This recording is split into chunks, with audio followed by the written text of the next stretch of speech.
Hello, everybody. Welcome to another episode of the Crubcast. My name's Kevin, also known as the Golden Bolt. I'm here with three of my wonderful fellow sexy co-crubbers, starting with the dancing man himself, All Hail Buckets. What's up, gamers? I didn't say to stop dancing. We're also here with Moriarty. Hi, M. Hello. And we're here with Wolf Chaos-san. Hi, Sean. Hi, it's me. I have a cat with me today. Yo, cat. Nice. Video listeners can get the cat. Audio listeners cannot, so I hope you enjoy that. Today we're talking about something a little bit more normal than the last few weeks of the Crubcast, which is the first games that we got. Not in terms of games we purchased, but in terms of a game that finally clicked with us, or a game that took years to click for us in some of these cases. Stuff that just finally it started to come together. And I'm going to start with M. I'm going to start with you because you're sick today. So I'm going to start with you. You talk first. It's always good to go with the person who's the sickest. The lowest energy first. Yeah, let's go right there. We'll do a round table. We have to hype him up. We'll say the games first, and then we'll go through and pick one from there. So, Em, why don't we start with you? What's one game that you've got? I'm not like that. I'm going to give you three games I got, and then we'll come back to them later. Okay. But they're all for different reasons. Crusader Kings is one, and that took me a couple of years, and then suddenly it clicked in my head. Minecraft is another, where I had not really understood it, clicked it, and suddenly, it's one of my favorite games. Mm-hmm. And then most recently would be The Outer Wilds. Ooh, interesting. I know why that one is coming up, and we'll go to that one a bit later on. Sean, let's jump to you. If you have a few, just name them all. We'll just rapid fire them all off. So for me, the first one that I'm going to go to is going to be Wind Waker. Another one's going to be Persona 5. And third one, and this one it's going to be memed on, I understand. But it's going to be Kingdom Hearts 2. And I understand, Sean needs to play Kingdom Hearts, but he hasn't played one, he's played two. He's played two. We never specified that Sean we're not doing had that. Not played the series. It's just that he only started with two. It's the only one he has a poster. He has two blank posters. And the Kingdom Hearts 2 poster. Just like Martin Lockheed Von Wellingdale. Shout out. Beautiful and awful. Nicco, let's jump to you. I know what one of yours is because we talked about it on the pre-show. We stream these live on Twitch every Tuesday at twitch.tv/crub_official around 6:30 p.m. Eastern if you want to catch the pre and post shows. What are some of the other ones? We'll go with the one first and then throw out the other ones. Yeah, so it's Pokemon for me. I know that's for the folks at home who were keeping track of the Nicco doesn't like Pokemon arc. It's concluded. So that's number one. Long-term storytelling. Long-term booking. Beautiful. And my other one, I'll probably say Bloodborne and Sekiro combo. I'm not going to spend too much time on those. People know how I feel. Armored Core, probably another one. Ooh, good choice. Okay. Mm-hmm. Okay. I will throw out a couple as well. I'll throw out the one that I thought of first when we first thought of the idea of getting a game was Shadow of the Colossus, specifically because of the PS4 version, actually. And then I didn't think of too many others off the top of my head. I didn't think we'd do multiple, so this is on me. But I will throw out both Final Fantasy VII Remake, Original, and Rebirth. We won't talk too much in detail about Rebirth plot-wise, but there are some things I can say spoiler-free later on that we can jump to if we want to talk about those. But I'll throw those out as one game and explain that. And I don't have a third currently, so I'll think of that later if we get that far. Healthy. So Nicco, we'll go to you first because I know you're going to want to talk a little bit about Pokemon. Specifically, what about Pokemon has clicked with you now?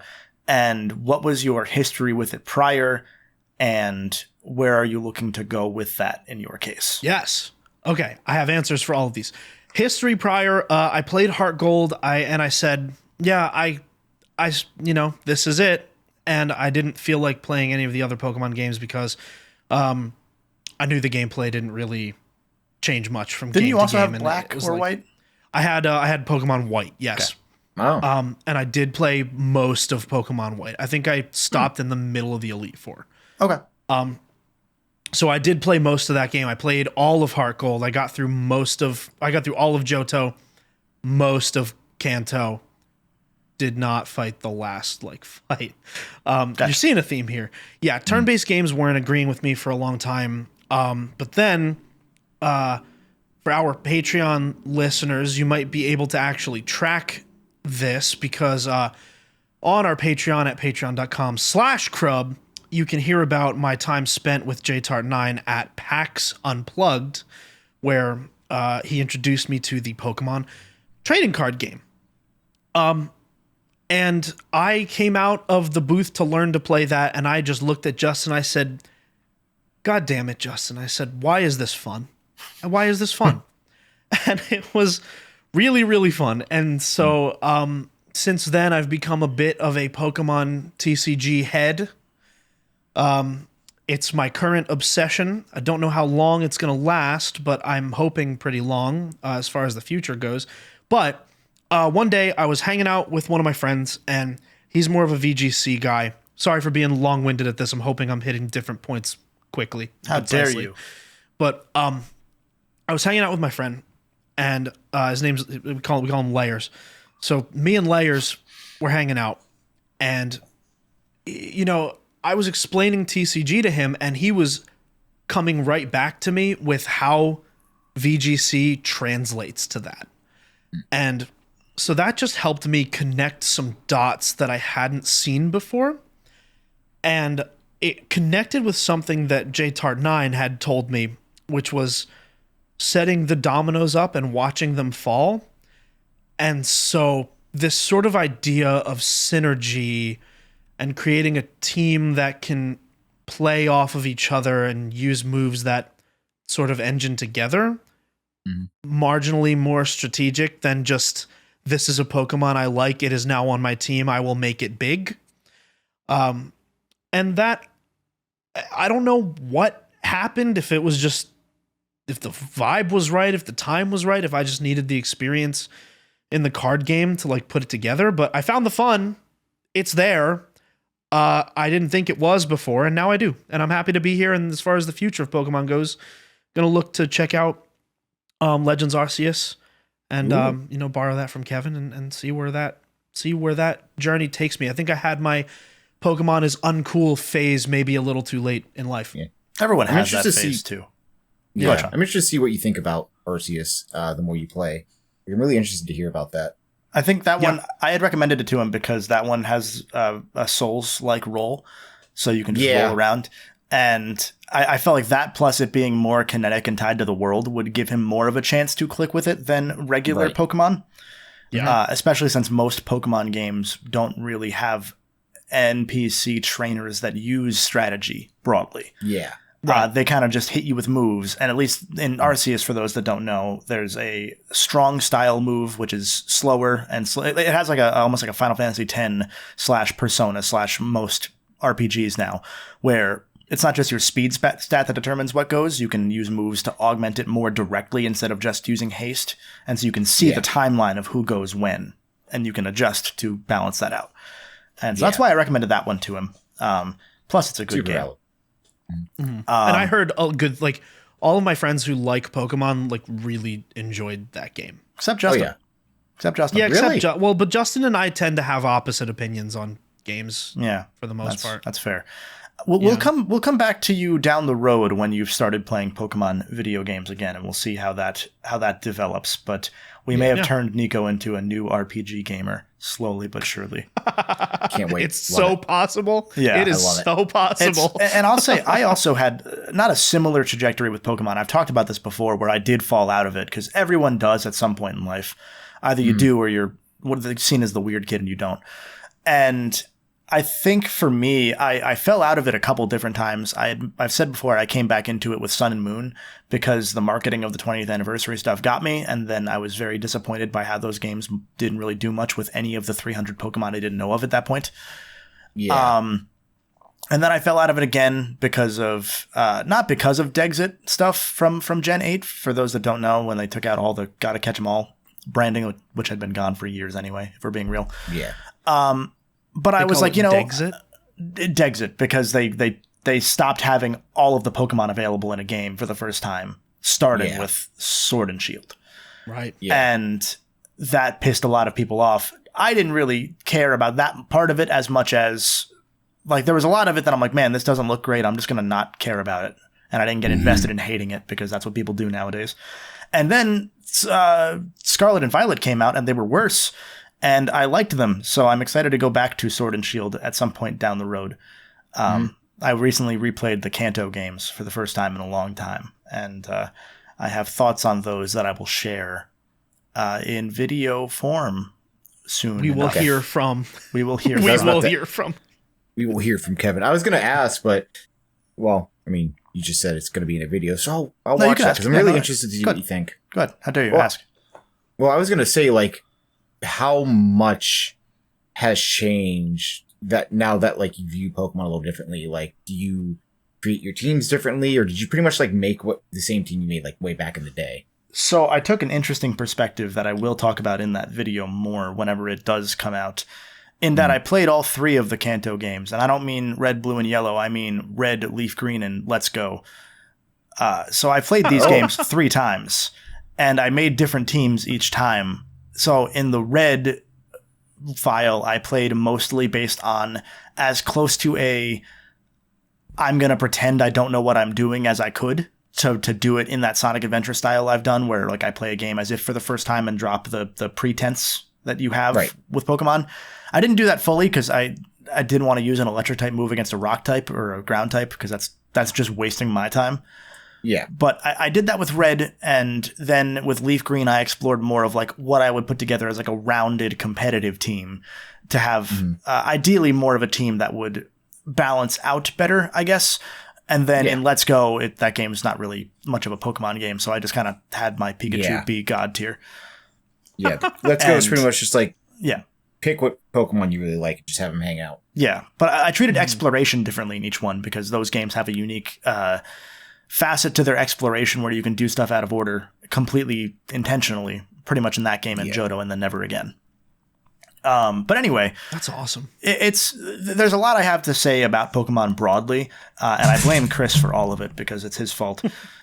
And that's why we have Podcastemon over on the Patreon, where we're going through, myself, JTart9, and Chris Mykonos fan.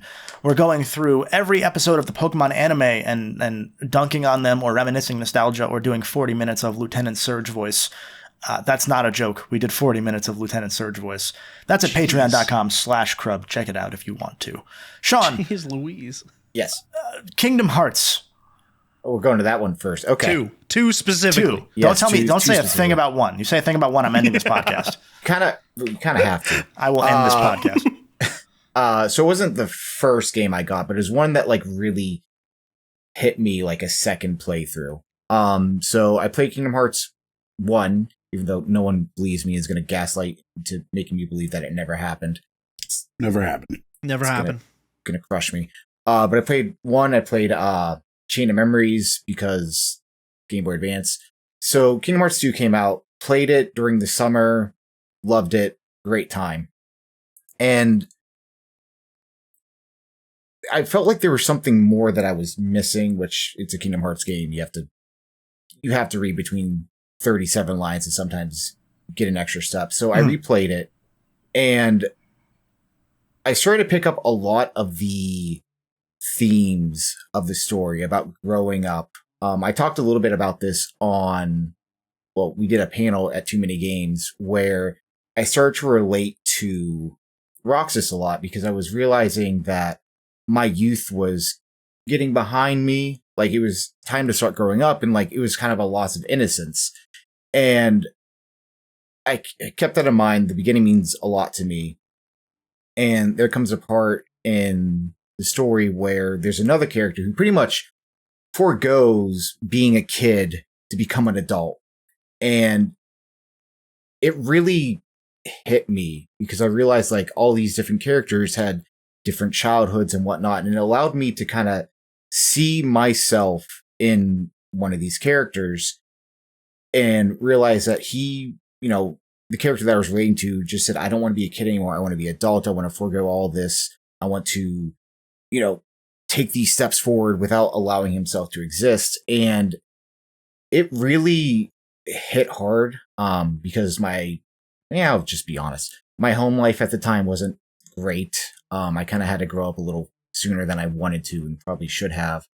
But it really resonated with me to have somebody I could look at and see the mistakes that they made, the issues that they had, and see that not only are they still pushing forward, still making those steps forward, but they had people around them that cared for them. And it was so helpful to me at the time, to the point where it started to help me realize, hey, these games, specifically Kingdom Hearts, I'm like, these games can really help a lot of people. Like, why is a game where freaking Donald and Goofy are screaming at you half the time, why is that making me feel things? And it hit me so deep. I remember I was sitting in my room. It was like 2 a.m. My TV's on the ground. I'm holding on to my PlayStation controller, and I'm just bawling my eyes out because I felt seen in a Kingdom Hearts game. And that's when, like, it just, I don't know, I wouldn't even say hit, it like hooked me to the point where it's still a part of my personality. I mean, we all joke about Kingdom Hearts with me all the time, but like, I don't know, there's just something beautiful about that, to see yourself in another character. So yeah, that's really that's the magic of Kingdom Hearts, I was going to say. Speaking as someone who has not clicked with Kingdom Hearts yet, I think that there's a value to using the Disney branding as almost a Trojan horse to then get in these A, really stupid story points, but B, really strong character moments that can click in some deeper way with a bunch of kids that maybe wouldn't happen with a Final Fantasy because they're too stretched away from relatable a lot of time with like some kids, especially like when we're jumping to the PS2 era, where they got a little bit more high fantasy story driven because of stuff like Final Fantasy VII, which we'll talk about when we get to that specific one from me. I think Kingdom Hearts actually came out at the right time to be the counterbalance to a Final Fantasy and bring back that relatability that I think maybe got a little lost in the sauce once Final Fantasy started sniffing its own farts. Yeah, I think a really big key in Kingdom Hearts that I really like is that it's unapologetically itself. Like, it knows it's cheesy. It knows it's going to have like these childish things. Like, you're playing in Disney worlds, but it does so where it makes everything real. It's like, of course that's stupid, but oh my gosh, that makes so much sense in this world. And that's what I really appreciate about it, is because it's over the top, but everything in that world's over the top, so it makes sense in Kingdom Hearts, you know? Plus that lobster's really cute. Which one? Yeah. Kingdom Hearts is very interesting because it's a game that I think pretty unapologetically requires you to give in to its core conceits of, you're not going to know everything unless you want to know everything. And I think that's cool. I think it's definitely a game that I'm not interested in. But it's a game that I'm glad exists for the people who are interested in it. And I think that one day when Sean plays it, it's really going to hit him hard. Yeah. The first one. Yeah. Because two clearly had an impact on him. We don't have the heart to break it to him that there was no disc in his PS2 at the time. Gosh. I'm just staring at this. Just disassociating. Watching a Let's Play the PS2 Netflix disc. He was looking at the black mirror of the television screen staring back at him. That's why he saw himself in the game. Beautiful. Yeah. I don't have many thoughts on Crusader Kings, so you'll have to kind of run me through that one, because I know what it is, but I don't really know what it is. So these three games that I selected, I chose them because they are kind of differing amounts or levels of click, right? Okay. So Crusader Kings is a good one because, boy, if you look at that, it's just the most complicated what the is this, right? Like you're just looking at this map of maps, each that sounds like a Nicco game. Oh, game my full God, of mini maps. It's just it's maps filled with maps filled with maps. It's very very difficult to kind of like immediately understand. You look at it and it's just, imagine looking at the map of your local state's, governments with various levels of county and then sub-county. It's like a sphere grid city in Final Fantasy X or Kingdom Hearts' chain grids, key grids. I don't know what they're called. I don't care. One of the things about this game that I found to be very difficult to understand originally is that you're not playing as like in Civilization. If you play as France, you're France. You are the monolithic French. You're all of France's history. Right. Yeah. In Kingdom Crusader Kings, you are playing as, maybe a specific lord or baron of a specific territory within the greater kingdom of France, perhaps, right? And you have the people who are underneath you who maybe have their own little serflings and baronies and stuff like that, and you pay your taxes up and they pay their taxes up, and you can have an incredibly complicated story between just two little lords in this tiny little battlefield that amounts to nothing on the grand scheme of strategy across the world. I find that really, really fascinating. One of the best gameplays I ever had in that, once it really clicked with me and I was like, oh, I'm doing this guy's life, I'm choosing what he did was kind of choosing some Irish baron, right? Or Irish lord or whatever. And not only bringing back all of Ireland and then conquering England and then taking over, a significant portion of Europe and making them all Irish Catholic. but just the fact that you're able to start as this tiny little thing and create this massive story of, incest and murder and betrayal, and you can capture people and forcibly impregnate them. I mean, there's horrible, realistic stuff in here. You know what I mean? It's one of those things where it's, wow, this is a story of history.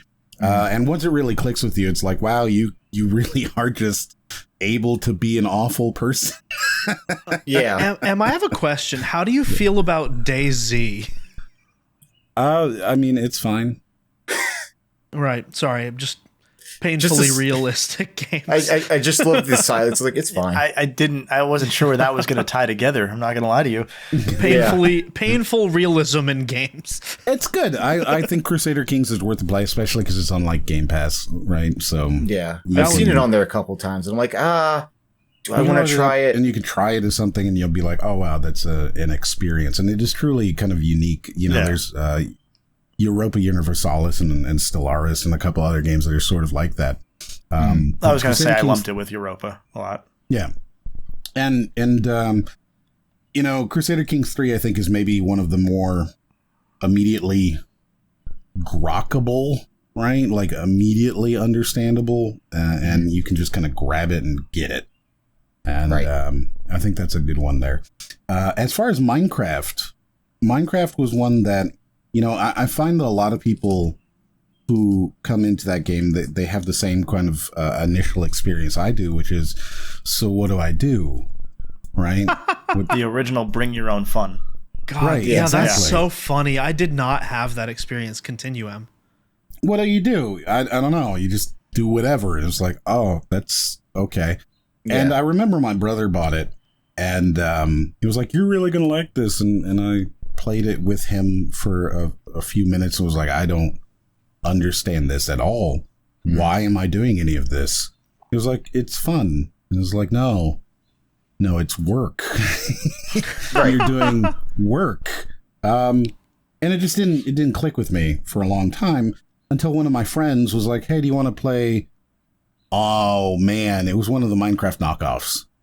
Fortress Craft. Maybe Fortress Craft. Let's go. Right? Fortress Craft. Something like that. Builders. It was like, hey, do you want to play this? And I did, and I was like, oh, okay, I get the gameplay loop now, right? And then I was like, I think I have Minecraft somewhere. I should find that. And then, went and played Minecraft and appreciated it all over again. I think That's so funny. I think there's merit to like wanting Minecraft to have not even a story, but a tutorial story.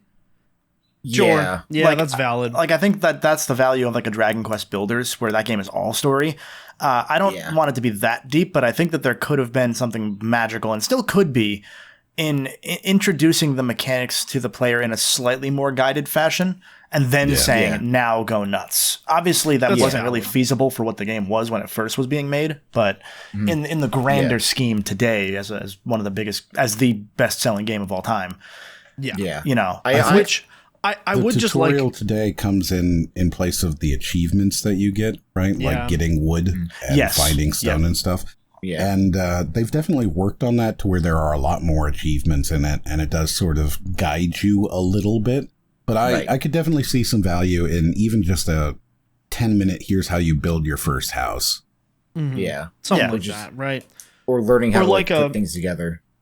Like pre-install one world with Minecraft and be like, hey, here's the tutorial. Yeah, because I can just imagine, like, from a game design perspective, them showing you, like, the basics of, okay, now that you have this, you can build this. And then at the very end of whatever this, like, 20 minutes is, they show you the goddamn Ender Dragon off in the distance or whatever. And they're like, oh, I wonder what that's leading you towards. And then, there's a room for there to be an experience that's kind of more, pardon the pun, crafted like that. Yeah. That could be valuable. I think it's ironic, though, that every time they've tried to do something that's more guided and more bespoke, right, it's been bad. Minecraft Legends and Minecraft. I think that's Dungeons. I think it's more Dungeons. That's more an issue of like those games' core design rather than like I think Minecraft with direction is possible because we've seen it already. I think that it's just that they don't know what to do with Minecraft without replacing Minecraft, so they go completely different. Just play Telltale's Minecraft. Duh. There you go. There's your story.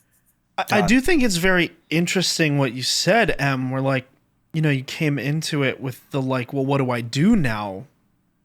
You know, perspective. And like, that was totally the opposite of my first experience with Minecraft. Like when I picked it up in like 8th grade or whatever, I saw it for the medium that it is, and I was like, oh, this is just like drawing or painting or more specifically building with Legos, right? And I didn't really have Legos growing up, so like Minecraft sort of filled that gap for me. So I'm just coming at it from a very different angle, so that's really interesting. I think with Legos, it's also like as someone who did build Legos as a kid before they got super expensive, they give you like, here's how you build this. Here's the walkthrough on building this thing. And then at a point you're like, now I'm going to experiment. Well, there's still that baseline. I feel like they could do that in Minecraft and just like replicate that experience, right? Be like, okay, you could buy a Lego, you know, Star Wars kit and follow the directions, or you can buy the same Lego Star Wars kit and just not follow the directions. So like, you know, I think there's the thing is, right, for the average child, I imagine that kind of realization that you can break the rules takes more than a few kits, right? Yeah. That first kit you buy and you build your Lego, you're not going to go, oh, I don't have to follow the rules and make exactly what's on the book or on the box. It's true. Yeah. It's whenever you have like it's whenever you have like the accumulation of Lego pieces like in a box where you're like, what can I make with this? There's a wheel here. Boy, is this relevant, by the way, to the Outer Wilds. That's really funny. Boy, would you like is this to continue relevant. On it? So my third game is the Outer Wilds, and it is a game about learning that you can break the rules. Which is fascinating because, you know, listening to this talk about Lego and Minecraft, I didn't, I guess, realize kind of the correlations there. But the Outer Wilds is currently my I Get It game. I'm making a video on it. It should be out in the next week or two, I'm hoping. It's currently being edited, so have it out soon. It's going to be about 3 hours long, talking about language and philosophy and legacy and memory and sort of all of this big, heavy philosophical stuff about the Outer Wilds. And that is because the Outer Wilds really clicked with me because I suddenly I got it, right? And that is a game that for a lot of people, when they originally load it up, for the first 10 minutes, they think that it's a walking simulator. And then for the next 20 hours, they think that it is kind of a wildly unguided goose chase, followed by this moment of just eureka, you know? Which works because you're playing a science man. I'll bounce off that and talk about philosophy and bring you to one that I didn't mention at the start of this podcast that is sitting right behind me. And you reminded me, not because of philosophy, because you said video. God of War. For those in the video feed, you see the picture of Kratos wearing a cow costume behind me on my little digital picture frame. Sure, the thing. God of War is a thing I'm also going to be talking about in a video. It's been sitting in age restriction for a while, so I'm hoping that'll be done in the next couple days. By the time this video podcast is out, the video will have been out for sure. So I'll talk about God of War clicking not because of the first game, but because of the PS4 saga, because I never cared for early God of War. I gave them a shot, never clicked with them. And then there's also the character of Kratos precedes him, and very quickly in terms of history, he did. Like, you forget playing God of War 1 that the stuff that you know is just part of Kratos' character was a reveal. It wasn't like just told to you. You don't know why he's so angry at the start of the game. They hide that from you. And you forget that as years go on, or as Kratos becomes a caricature of himself, both in media and in the games themselves. And it's the reason I never intended to cover God of War. And the PS4 game finally came and clicked with me because it did something kind of bold in that it took this lack of a character and gave him a purpose and forced him to change and grow up. And I thought that was fascinating and bold, like I kind of said. And that's what got me to play the first PS4 God of War. And then obviously Ragnarok, when it came out, I played as well. And that made me think about wanting to go back to the first God of War and go through that saga and see the seeds that were being planted consciously or otherwise, and see how the series went from being one man's outlet for wanting to show that he's angry and edgy to this kind of profound, actually Greek-stylized Greek tragedy in its own way, into something much more than that. And I think that that's fascinating in the era where A, there's rumors of a remaster of the whole Greek saga coming up soon, and B, more people have played God of War PS4 than the entire Greek saga. So there's something fascinating about that as well, of people knowing just from osmosis who Kratos is and being able to understand his evolution as a character. Yeah, it does so in such like a fascinating way that, like, to the point where you don't, like you said, you don't have to play the original trilogy to really get Kratos, because they show what he's gone through without so many words. And it's not just exposition. They show what happens through literally everything. It's very well done. Yeah. Yeah. And I'm a huge fan of PS4 God of War. Yeah. And I think there's a lot more I have to say about that. Obviously, I'll save that for when that video is out. But I'll jump that into my second one really quickly, and this one might go long anyway, which is the Final Fantasy VII, all of it. Because I did not care for the original Final Fantasy VII when I played it, because I wasn't a huge RPG guy at the time. And I just kind of thought it was, like everyone who didn't play it right away, I was like, oh, this is kind of overrated. Like, it's good. It's more interesting than you expect it's going to be, because you expect Final Fantasy to be high fantasy. And that was not the case with 7. Obviously, 6 also had some mech and other elements to it. But when you're coming in expecting a certain thing out of Final Fantasy at that point in time, like I did at least, it was like, oh, it's interesting, it's unique, cool, but it never really kept me around. And the thing that got me interested in Remake was famous Twitch streamer JTAR9 saying it's more of a sequel than a remake. He had read that online somewhere. And I was instantly like, that's brave. I'm now interested in that. Because as much as I don't want as much as I don't care for broadly the concept of remaking or adapting media, this felt like one of the first times besides like Resident Evil 2 remake where they were remaking a game and actually trying to modernize it to modern styles rather than just take the game and make it exactly the same. I like remakes that do something different and unique, because what's the point of a straight remake? You know, I agree.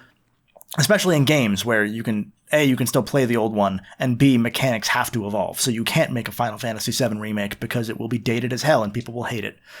And so remake took a while to click for me because I was interested in that concept of I can talk a little bit about 7 Remake's story without spoiling it. The concept of defying fate was the idea of 7 Remake, that the plot of 7 is now in question.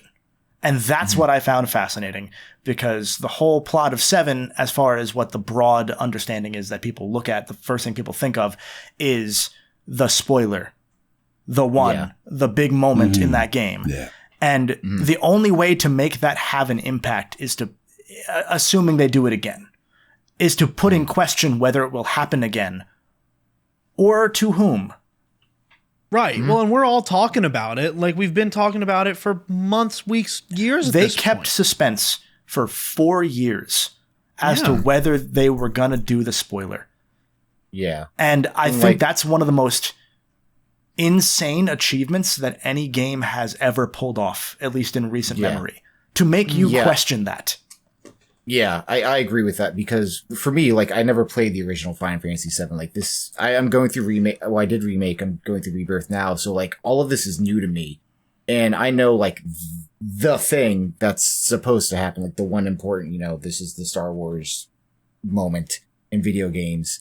But this is coming from someone, again, who hasn't played, the original. I don't know what's going to happen. I am, like, 15, 20 hours in, and I have so many questions. Now, granted, some of it might actually be from the original story, but like, it's doing so in such a fascinating way to me, where I am hooked, confused, scared. I don't know what I feel right now. I feel like it's going to be one of those that I look back on and think fondly of in some way, shape, or form. Unless they like completely fumble it, then well. I won't speak to anything about Rebirth outside of the first handful of hours, but I did finish it recently. And I have thoughts on it, but my thoughts regarding Rebirth finally clicking with me, because Brody and I talked about this on a recent podcast. We were talking about how it felt so weird to go from 7 Remake, where it's this very linear adventure with occasionally a small little Yakuza-style town section, to Rebirth, where they throw you in an open world immediately and say, go nuts. And I didn't know how I felt about that. And over the course of the open world sections, it started to click. I think it did it in a way that I think actually kind of hurts the experience for the general player, because they wait so long to get you invested in the side content, besides it just being side content, while also requiring you to do it if you want to be the right level. So I see. Like, there's an element of like somewhere around the 3rd open world area, it started to click where I was like, these are remarkably well paced, because it'll be like, here's an hour or 2 of story chapter. And then once you're done, you'll be like, okay, I'm going to go to the next story chapter. But on the way, there's an open world. So you just, if you want to do all the open world stuff, it's maybe 2 hours. And then you move on to the next story thing. So it's a constant back and forth between these relatively samey lengths of experience. And I think that's not that bad. It's not terrible. That's not that bad. It's more that it's all very rote at the start. It's, here's a Ubisoft tower. Here's fighting some enemies. Because the open world doesn't have many enemies in it besides the ones that challenge you to fight. Like, there are ones like with tasks involved. Like, there are like occasionally, a handful of enemies that you might see, but most of the open world is empty. And I think that's kind of where this runs into like that weird AAA-ism, where it's a big ass world with nothing in it. And I hate that. I hate that so much. And that's where that's where I was like, I don't know how I feel about this. But at a point, it started to click that no, these are paced really well, that if you want to go do side stuff, it's not going to take too much of your time. They're segmented so that it's not overwhelming to you. And I guess outside of the fact that the first 20 hours of Final Fantasy VII Rebirth is mini games, Besides that, I think it's fascinating how that game kind of comes together mechanically and got me invested in the gameplay, and then use that to turn back into like, here's some story beats related to that side stuff that are really valuable. And I think come too late to be valuable in terms of the gameplay side, but narratively it all makes sense, if you know what I mean. Gotcha. Like there's a section where they start referencing stuff from Remake, and I'm like suddenly very gut punched because I'm like, man, those are sad moments, and now I'm sad, and I need to see this part through. But that comes like 50 hours into this game. Pardon my language. Swear jar. Swear jar. But yeah, I don't know. I don't want to sound conflicted on it, but I was conflicted on the gameplay for a long time because it just takes a long time to get there, and it feels like they were afraid of being criticized for the game being too short at only 40 hours like it was last time, because Remake got flack for that. And I don't really get it. This one's a lot longer. I think I clocked in like 85 or 75 hours when I finished it, and given I did most everything. But oh my god, that's you. Like you go fast. There's so much mini game that's mandatory leading up to that. That again, I'm so interested in what they're doing with this saga, because this is not a second game. It's the second act of the game. Like the 7 Remake project is one game being split up into 3 copies to be sold so that they can actually not lose billions of dollars on it. And like from a mechanic standpoint, that makes sense. But Chris and I were talking about this. I think he said like, man, I used to be really interested in the idea of playing Remake, Rebirth, and whatever the third one, whatever that one's going to be called. Rec Center. Remaster. Yeah. Like we were fascinated at the idea of playing them back to back to back. Now it's like, okay, I think Chris said, I'm scared of doing that now, because now it's 30 hours for Remake, and then the first 30 hours of Rebirth, unless you skip every bit of open world side stuff, it's going to be like there's a mini game chapter, then a mini game chapter, then a boat chapter, then another mini game chapter, then a mini game town. There's a lot. There's a lot. It does sound, and it's not filler. That's the thing. It's all kind of necessary to the way that they put this game together. It just takes a long time. It's very Kingdom Hearts core, and that takes a long time to get to its point. I see. And I am interested to play it. That just sounds like so much, though, unfortunately. It's a lot. And I think that it reminded me of with one of the Ratchet and Clank games, they talked about how much effort that had to go into making a mini game. Eventually, or rather rapidly, it becomes the same amount of effort as making a whole new game for that amount of people. Because to make a polished mini game, you need to make the mini game. You need to build up those mechanics. They need to be simple and understandable, and the visuals and the mechanics need to be polished. When I saw there were like 30 chocobo races in this game, and I thought about who had to work on that for 3 years. Yeah. Or any of the other 100 mini games in this one that are all really high quality. I'm like, man, that's really impressive. But also, why? Yeah, it feels like one of those. Oh, go ahead.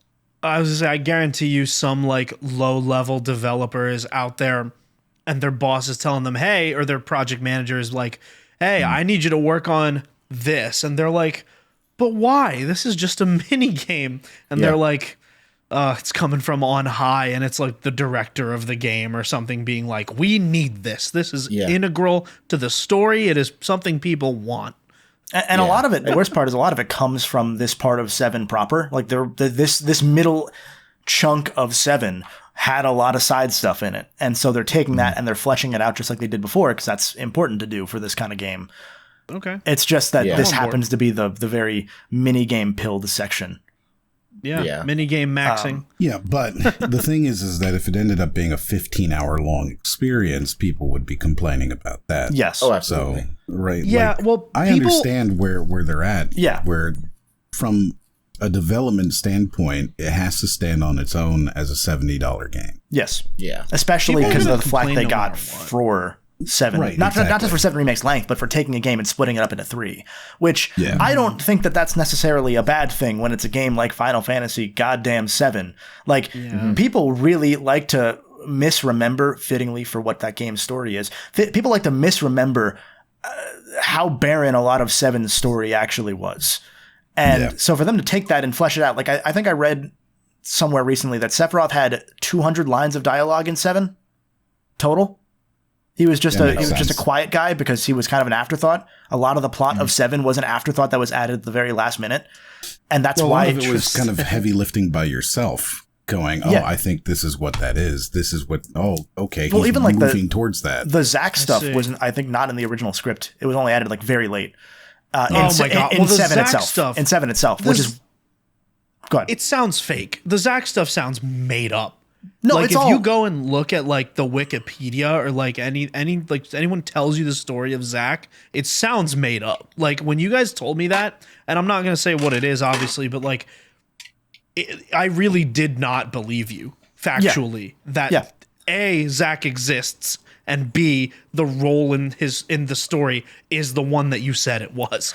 And a lot of it was them essentially having to retcon themselves because they wrote themselves into a hole by not having those things. Like, because the idea for what Cloud's character is, I think, was always meant to be there, hence the name. But I think that retroactively they had to go and this is where the concept of Nomura writing started, really, where they had to go in and add more context to things because they didn't do it in the proper game. So there are books and there's a movie sequel that no one likes to talk about and all this stuff that in the remake trilogy they're including without really forcing it. Like a lot of it seems natural so far. I think that nice. I have thoughts on later stuff about the game, obviously, which we'll save. I think Brody, Chris, and I, if we're all done in an ample time, we're going to do a discussion in the next couple weeks on that. So, Sean, if you finish the game, you're welcome to join us. I'm going to spend a lot of time doing that because I'm really invested in it now. He sounded so sarcastic there, didn't he? Yeah, I'm going to spend a lot of time doing that. Well, because I was like, there's no way that you're going to, I was like, there's no way you're going to have time to finish unless you mainline that game because there's a lot. Like I stopped at chapter 4. And I had, I think, 12 or 15 hours in. And then the next however many chapters until the end, 60 more hours. And Jesus. Okay. Well, that's good to know because I am now finishing up chapter 4. So that's good to know I have another 60 hours. I had not started 4 for when I got back to the game. And then I mainlined. So what I'm hearing is play this game on easy. There's a dynamic difficulty in this one now where it scales based on how good you are. Oh. So if you die, I'm gonna see if it works. Yeah, I'm gonna see how it works. Yeah, I feel like those modes give me so much. I feel like those dynamic difficulty modes give me so much pressure though, because then I'm like, okay, if I die, something changes, right? Like it's a lot like in Demon Souls. And actually, would you mind if I go to my okay, yeah, go ahead, but only if you didn't hit the like button so far. Did you hit the like button? Yeah, only if you. I did hit the like button, of course. I always hit the like button. Did you review the podcast on your favorite audio platform? Absolutely. What'd you say? Well, I said 5 stars. And you should do that too, dear listener / viewer. Now you can talk about your Souls games. Thank you. So, gonna keep it real brief for the Souls games. And I might lump Armored Core in here. I have a secret third one that I just thought of in the middle of the podcast. But Bloodborne, Sekiro at separate times. I think everyone who has seen the Crubcast knows that I wouldn't really be into video games the way that I am if it were not for Bloodborne, and thus would not have as strong friendships with all of you. The aesthetics drew me in, the mechanics. I had always heard that it was just hard. Oh, these games are hard. They're so hard. And then I played them per Kevin's recommendation. And but also, it's a lot of practicing and it's a lot of seeing yourself improve at something, which as a musician translates really well, especially to games like this, where they are very sort of rhythmic in nature. There's a lot of counting involved.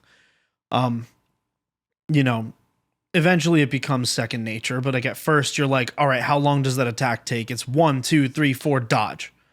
Right. And that's why Elden Ring is so hard, because it's, 1, 2, 3, 4, 5, 6, 7, 8, 9 dodge. It's different. Anyway, I digress. So those games really clicked for me. It really made a huge difference. If you want to hear more about that from me, listen to previous Crubcast episodes. I talk about it all the time. However, something like an Armored Core comes along, and I didn't know what to expect from FromSoft, right? Because we've mentioned it before, right? We've said, like, I don't really know what I want, right? Which I disagree with that sentiment because I do know exactly what I want. I just also don't know what else I want. So the thing is, I know exactly what I want. There's more to the universe, right? So it's Hence like you want the burger. Yeah, you want the burger, but you don't know if you want fries or if you want mac and cheese, like that type of thing. I want the burger, but I don't know what sides they have. Yeah, that's what I mean. Like, you don't know if you want the fries or the macaroni. Like, you don't know. Well, but also, like, who's to say I'm not in a salmon mood? Who's to say they don't have banger salmon? Well, I just don't know it. You know what I'm saying? It's the same salmon thing. Frequently. Yeah. Can we make McDonald's sell salmon? McDonald's, they probably do somewhere. I don't know how we would make. Let's force them. Let's go. Buy one. Let's go to them all dressed in Final Fantasy outfits and say, "We're gonna kill God if you don't do this." McDonald's. Okay. Yeah. Salmon. I think we can do that. They make the McRib. Like they're not against sinning. So that's true. That's true. Yeah. Dude, well, eventually they'll get the McSalmon will be like back when fish prices are favorable. They do actually have a salmon thing. It's called Hokkaido salmon burgers at McDonald's in Japan. Okay, so we just have to go to Japan. All right. Let's expense that. Let's expense that trip. Yeah. So Armored Core.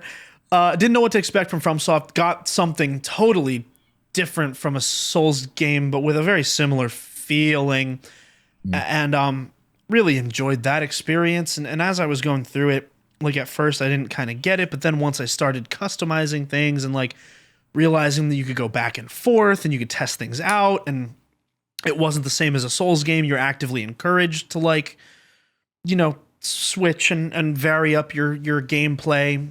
And then I made the Burberry Armored Core and it was over, and that was it. And that game, I do highly recommend it.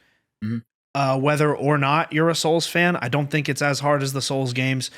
I do think it's different. It is a bullet hell, but very stimulating and incredibly well fleshed out dynamic game that expects of you whatever you expect of it, basically. And I enjoy that.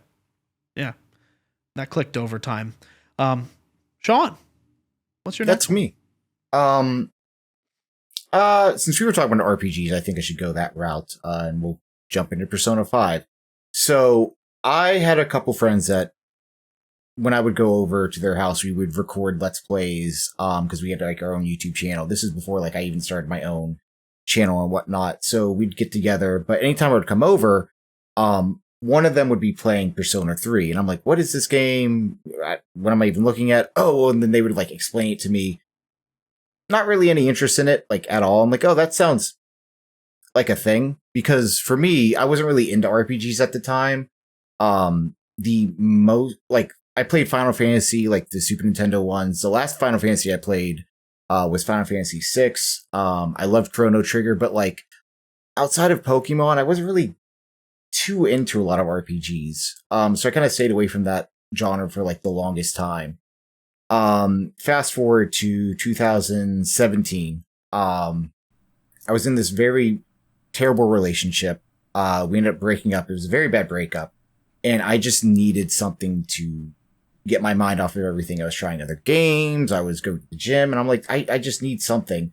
And so I saw my friend, the one who was talking about Persona 3 that I saw all the time, he posted about Persona 5 coming out. So I was like, you know what? I'll give it a shot. Whatever. Let's just go for it. Bought the game, let it sit on my shelf for like 2 weeks because sad boy hours, mainly sad boy weeks. Took it off, put it in, and the first, I'd say 2 hours, I'm like, I'm not really... The first 2 hours of any Persona game is like the first 5 seconds of getting into a shower. Yeah, I'm like, this is... I'm like playing, I'm like, what? You're not even starting yet. Yeah, I'm like, what even is this? Like, That's I was so just funny.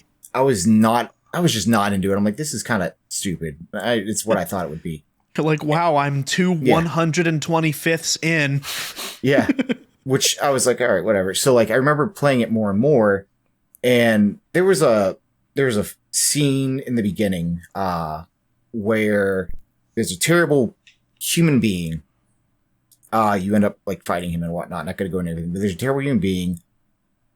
A moment happens that, again, I don't want to go into story purposes, but someone is pushed to do something that is awful, and I was like, oh no, I hate this guy. No, you know what? Even if I don't play anymore, I need to at least beat this guy. So I started playing more and more, and I was like, okay, this is day this, I gotta manage this time. And I just got so consumed. I started to really enjoy the characters, enjoy the story. And then I realized, wow, I like turn-based combat. What? And it clicked, like, I remember it was like 8 hours and 23 minutes, and I looked at the time, because sad boy hours. I need something to focus on. It's like 8 hours and 23. This is when I really start to like this game. All right, let's see if that continues. And I've platinum Persona 5. I've platinum Persona 5 Royal, but like that really got me back into a genre that like I'd been ignoring for the longest time. Did you platinum Persona 5 Strikers? No. What about Mario 5? Strikers? What about Persona 5 Tactica? No, but I am actually almost done with that game. What about Mario plus Rabbids Kingdom Battle? Yeah. I own that game, but I haven't played it yet. But what about Shadow the Hedgehog? I don't own it. What about Kingdom Hearts? I played that. Why? I was waiting for it. I'm like, when is it? Yeah, that was more so just like me getting back into like a genre that was like, okay, I get it now. But yeah, no, Persona 5 really helped me throughout that breakup. So I'm super thankful for that because it made me realize, wow, that was terrible. Because at the time, you have your rose tinted glasses on, and I'm blind without glasses anyway, so you kind of oversee a lot of things. But like Persona 5 really helped me get over a lot of things and realize, oh wow, I like maybe I don't suck. I like that you described most wrestling fans' way into the wrestling genre. Like, oh, I just need to see this guy get beat. Yeah, that's what it was. I'm like, I need to beat the piss out of this guy. I hate this man. He needs to suffer. And then like every day goes on. I'm like, you know what? Actually, no, I'm liking this. I'm liking this a little more. And yeah, no, I love Persona 5 because of that. And a lot of other RPGs. Yeah. Where's your, oh, go ahead. I was going to say, I have not played Persona 5. I have 2 sealed copies, one of 5 and one of Royal, that are on my shelf. Which is hilarious. I've done everything in Persona 4. Oh, yeah, that's a good game. Nice. Too. Yeah, I like 4 a lot. I want to play that game. That's actually one that I want to like. Well, I want to watch somebody play. I want to consume like just the story, basically.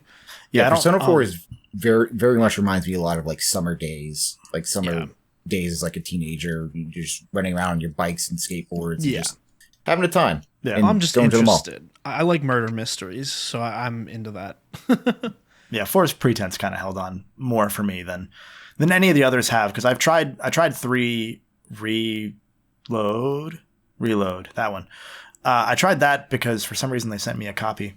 Nice. So shout out to Sega for sending me a copy after it came out of this 200-hour game. Sorry, I'm not covering that anytime soon, but I did start it and it was good. But I'm also like, I don't know why I was acknowledging the tribal chief for Sega. God. Now we are nearing the end of the podcast here, but I know I have one left to hit on, and you have one to rapid fire. And I have my secret one to rapid fire. And Nicco has his secret one. And I had Wind Waker. You had Outer Worlds, you had Crusader Kings. I forget what your third one was. Was it Mall Tycoon? Minecraft. That's right. You did yours already. Okay. Screw you, Em. I'm good. Do you have another one that you want to throw out off the top of your head? No, those were good. I spent time. I'm not going to just go off willy-nilly. Okay. Here. Nicco, give me your rapid fire. And no nillies. Oh, it was Hitman, dude. It was Hitman. I was scared to play Hitman at first. And then I learned to play it, and it's fun. Hitman's tough, too, because like that's one where you actually have to have it click. Yeah. Because you got to just test learning to test the limits of a stealth game makes it less of a horror game and more of a stealth game. Yeah, that's it. Yeah, I think that by default you should be trying to break games. I think more people should break games, and I think that it should stop being seen as a bad thing when you do. Agree strongly. Because that's become a thing. That's become a thing nowadays. Is people will say, "Oh, look at this. This is broken. Therefore, this game is bad." Like with Spider-Man, people were actually upset about the spider cube. I remember that. Yeah, like That was great. Like there were people that were upset about that, and I'm like, it doesn't crash your save. You just fly around as a cube. That's amazing. Yeah, I want that. Make him a costume. Like stuff like that. I'm always down for. Yeah. Agree strongly. Hitman's a really good one. I didn't mention that I was going to mention Shadow of the Colossus. The broad version of that is that I had tried it on PS2, didn't care for it. I had tried it on PS3, didn't care for it. On PS4, I think I was the right combination of age/inward intelligence to kind of perceive what the game was trying to be. Like, oh, it's empty on purpose. And that can be profound if you look at what it's trying to do, not as, oh, this is just I think part of it is that I played the PS2 version after the 360 era had begun. So I had already been playing in a bunch of empty open worlds because that's what every 360 game was and PS3 game. There was a bunch of open worlds that had nothing to do in them. So why would I care about this one that's just old?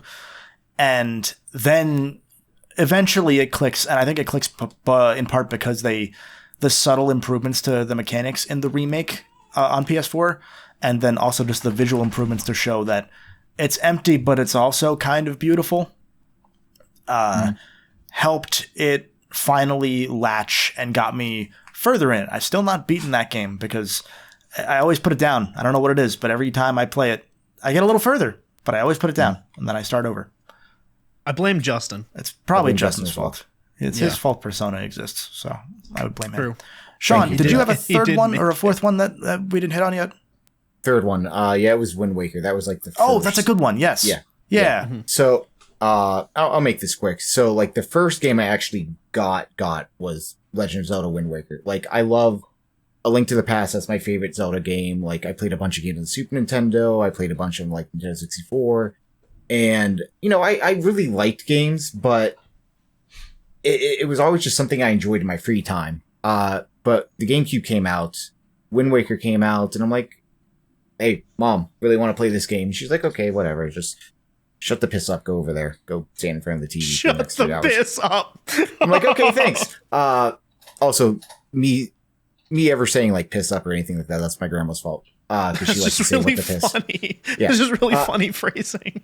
So I remember putting that disc in and sitting down, putting it on, staring up at the TV, playing it, and there was like a moment where like I finally saw video games as art. It was like while I was running around the island, I did my sword training, saw the sister get kidnapped, said goodbye to grandma, like off my own adventure, and I'm like, wow, that was so well done. Like I am on this adventure, and sure, I'd been on ones before, like in Chrono Trigger, other Final Fantasy games, even A Link to the Past, but like this was like seeing the world ahead of me, just being able to go wherever I wanted and seeing the freedom that this game gives you. You're on your own adventure. You have so many things you can do, so many new places to see, and it really stuck with me, and it gave me like, wow, you can kind of see the real world like that too. And, I'm a kid, but like, it started to like really help me conceptualize a lot of themes that I'd previously looked over in other video games. So this was like the moment I saw video games as being an important part of my life. They always were, but I mean, like, it was like, wow, this is a part of me now. I'm going to base my entire personality off of Digimon World 2 now. Thank you. I'll bounce off of that and I'll say Wind Waker HD. Because when you said Wind Waker, I immediately thought, oh, that's one that clicked, because I never liked Wind Waker. It never clicked for me. It was a tedious slog mess of a game that lacked a lot of what I wanted to play Zelda for. And then Wind Waker HD added two things that just made it easier and simpler and less tedious. And I was like, I'm in, and I love that game. Yeah. Oh, yeah, it's definitely the more definitive, best way to play it. Like 100%. Yeah. And it's just fascinating that one tiny change, like for reference for you, Nicco, because you haven't played Wind Waker. In Wind Waker, you have to like play a song to change the direction of the wind because you're on a sailboat. You have to do that every single time you want to change the wind. So if you're going north and you want to start going northwest, you got to play the song. There is a sail that you can buy in Wind Waker HD fairly early in the game that lets you just not do that. And thank God. That is the correct way to play that game. It just wastes your time otherwise. There's nothing strategic about it. There's nothing like mechanically interesting about it other than that you can control the winds, but you do that enough in dungeons anyway that what does it matter? Yeah. Wind Waker's Toon Link, right? Basically? Yes. Yeah. Okay. Yeah. Yes. Like Toon Link from Smash. Yeah. I was trying to remember Link. Young Link not is from Young Ocarina. Link. Yeah. Right. Yeah, I've played Majora's Mask, so I think I know about Young Link a little. Great game. Yeah. Great game. Mm-hmm. Yeah. Yeah, man. But incredible. Yeah. So just having that one change along with, I think maybe there was an element of I was at that point of being a kid when I tried Wind Waker that. It's at the point that every kid has where they rebel against cartoony graphics. It's like the anti-Pokemon phase that every kid has. That I think was probably around then. So I was going from, man, I really love Ocarina and Majora, and what the hell is this? So that probably didn't help. That makes sense. Whereas coming back to it on the Wii U, with, in my opinion, improved cel-shaded HD graphics instead of just being cel-shaded. I really liked what Wind Waker HD did. Like I liked the filter it threw over the game. Oh yeah, it definitely makes it more pop a little more and everything. Yeah, and so that helped it click for me as well. I was going to say something else related to that, but I don't remember what it was. So instead, we're going to jump to the Patreon question of the week, which was fittingly very similar to the topic at hand here. We picked this one out pretty well. This was from the Fabian Strategy, who asked, what are some games that you would consider gamer homework, as in any game a capital G gamer, trademark, should play? And then they follow up that their list would include games like Mario Bros. 1, Pac-Man, Doom, 1993 Doom, Half-Life, and Sonic 2, because they don't care for Sonic 1. So a game that you think that every gamer should play at some point. Go. Dark Souls for sure. I think maybe Pokemon Heart Gold, just because if you don't play any other Pokemon game, that's the one you should probably play, as far as I know from experience, and B, what I've been told. I don't think I have much more outside of that. Sean? Banjo-Kazooie. Banjo's a fair one, because I had played Banjo a bit as a kid, but I never I never owned it myself. So when I finally sat down to play it for myself, I was a lot older, and even without having nostalgia for it and having nostalgia for Mario 64, it's hard to look at that game and say anything else beyond what I did say, which is, man, this game is better than Mario 64. It is. And it really just does everything better. For it to overcome that is incredible, and every indie game since has been trying to replicate that to no avail. Yeah, I've played Ukulele. Yep, Ukulele. That Cavern of Dreams game tries. Doesn't really succeed. I have that. I haven't tried it yet. It's okay. It's okay. M, what's one game that every gamer should play, in your opinion? Boy, so I am actually currently working on a script that answers this question in depth over maybe an hour or two. Oh, that's true. We did talk about that. I am currently working on this. So I have a whole lot of answers. It's really hard for me to break that down to a single game, but I think that I can pretty easily break it down to 50 games. Okay, start. Go. Yeah, right now. Thomas Was Alone, Limbo, Street Fighter 2, Octodad, Inside, Gris, which Street Fighter 2? Oh, just Street Fighter 2, Turbo. man. Octodad's Turbo, a really interesting choice. E.T. the It makes Extraterrestrial, Untitled Goose Game, Mega Man X, Super Hot, Zork, Call of Duty Modern Warfare 3, Zork doesn't. Left You 4 just made Dead, that up. You made one of those up. Yeah, that's Star Wars Battlefront 2, Max Payne 2, Sam and Max Hit the Road, Hotline Miami, Risk of Rain, Angry Birds, Firewatch, Peggle, Braid, Which Papers, Angry Please, Birds? Quake. Angry Birds 1. I don't think that exists anymore. Yeah. You What's could Flappy still Bird? play it. I think they delisted Angry Birds when they replaced it.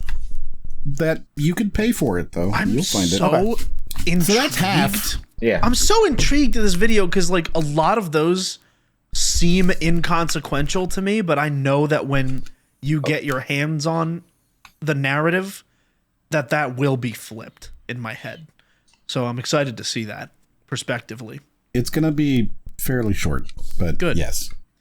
Kevin, what's yours? I'm gonna say this is not a game that every gamer should play as in like a tent pole that is like required for gaming lore. I'm just gonna recommend a game. I mean, it's just time to say, play 13 Sentinels. God damn it, play that game. It's really good. Yeah. It's really good. It's one of the most unique storytelling structures I've seen in a game because you play as 13 characters and they tell you the story in any order that you want them to, because you play as each character, and you go through and you learn each character's perspective of the events of this multi-timeline, multi-game thing.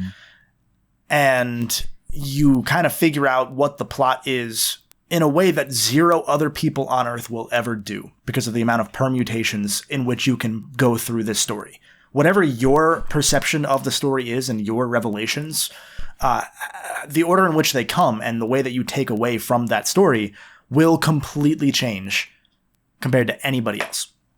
And I think so intrigued to play that game. It's such a unique damn game, and I want more people to play it because I want to talk to them and hear them say, I just got to this and this is what happened, and then I can say, yeah, and then not say anything else because you can't talk about that game until you're done. You can't. Right. Yeah. No, that's valid. So valid. Yeah, that's like you have also... Sorry, Sean, you go. I was just gonna say that's like a Nier Automata type thing. It's like, well, just keep playing. We'll talk about it a lot more later on. Or Final Fantasy VII Rebirth, or remake. Yeah. You've also been quoted as saying to me, "You don't respect me if you don't play Xenoblade."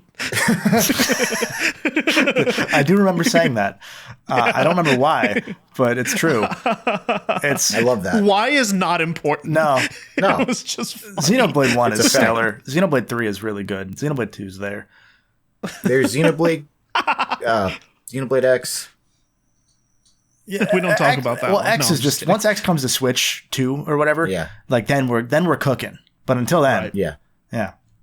No, Xenoblade's a really good one because Xenoblade's like that's the pivot point of RPGs in my opinion in terms of like historically, because they were still doing well in Japan, but that was one that kind of started changing the narrative here a little bit. Yeah. And reminded people at just the right time that RPGs are valid because they were a dirty word for a long time. And so like that came out here in 2012 in the US and 2011 in the UK. And right afterwards, Ni no Kuni comes out and starts getting Game of the Year level praise. And that game is not Game of the Year level as a game. It's just so wholesome that it fooled everyone into thinking it was a good game. I love that game. It's not a great game to play. Great adventure. Not a good RPG. Nice. What about Ni no Kuni 2? That game sucks ass. That game's buns. Massive L. That game's trash. I just like Present. Mr. Drippy. Mr. Drippy is the best Scottish character in games. Take that, Kate Sith. Take that, Drew McIntyre. A lot of wrestling references this week. That's okay. We understand you. Yeah. I don't. Okay. Yeah. Any other games we want to throw out before we call it a day here that are must play for gamers or just a general recommendation for gamers? I guess if I had to encapsulate all as one, I'd say go play Doom. That's fair. Whoa, no. No way. That's fair. Not Doom Eternal, Nicco. Oh, okay. Doom. Yeah, then we're good. Yeah. Yeah. Yeah. And we're square. That's where we'll call it for the Crubcast today. Find all of our fine folks here on today's episode in the social links down below in the description of this video or the show notes. Also in the show notes, Chris will put a picture of a hat. Tell me if he doesn't. Now I want to know if he puts a picture of a hat there. I feel like we should say, like, comment whether Chris has put the picture of the hat if you've gotten this far into the video and you're watching on YouTube. Yeah, give us a timestamp. Let us know. Leave a comment with some of your favorite games that you got a bit later into the runtime of a game or years down the road. Let us know, because it's always an interesting conversation to have, I think. And I always like hearing what games make people click and when, because stuff like that is what's gotten me to click with a game in the past, is hearing someone's take on it. And again, like Final Fantasy VII Remake is the example. Like hearing, it's starting to click with me as a concept because it's this. I'm instantly more interested in a story if they do something bold. If they're like, we're going to change things a little bit. So let us know. We don't have an outro still.